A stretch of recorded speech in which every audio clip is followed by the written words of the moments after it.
महायुतीत कुरघोडी रंगलेली असताना उपमुख्यमंत्री एकनाथ शिंदे दिल्ली दौऱ्यावर आहेत आणि त्यामुळे ते दिल्लीत भाजपच्या वरिष्ठांकडे दाद मागायला गेलेत की काय अशी चर्चा रंगू लागली आहे। कारण शिंदेंनी दिल्लीत गृहमंत्री अमित शहा यांच्यासोबत बंद दाराआड तब्बल अर्धा तास चर्चा केली आहे आणि यानंतर शिंदे पंतप्रधान मोदींची देखील भेट घेणार आहेत। त्यामुळे आता या भेटीमागे महायुतीतला वादच असल्याचं बोललं जात आहे। मात्र खासदारांच्या प्रश्नांवर शहांसोबत चर्चा केल्याचा दावा एकनाथ शिंदेंनी केलाय। गेल्या आठवड्याभरात शिंदेंचा हा दुसरा दिल्ली दौरा आहे आणि त्यानंतर मी अमित भाईंच्या बरोबर चर्चा केली। चर्चा म्हणजे आता लोकल बॉडी इलेक्शन्स आहेत महाराष्ट्रामध्ये।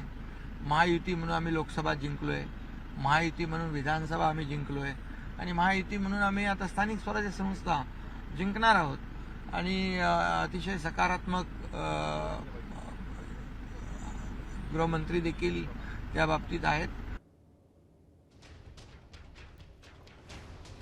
सत्यजित सिंग पाटणकरांच्या माध्यमातून शंभूराज देसाईंवर कुरघोडीचा प्रयत्न करण्यात आलाय, तर पुरंदरमध्ये संजय जगताप यांच्या प्रवेशामुळे विजय शिवतारे अडचणीत आले।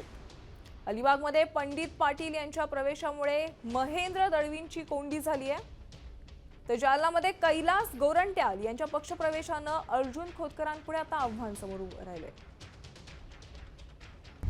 आता isakal.com आहे देशातील नंबर 1 ची मराठी न्यूज वेबसाईट। प्रत्येक अपडेटसाठी isakal.com ला नक्की भेट द्या।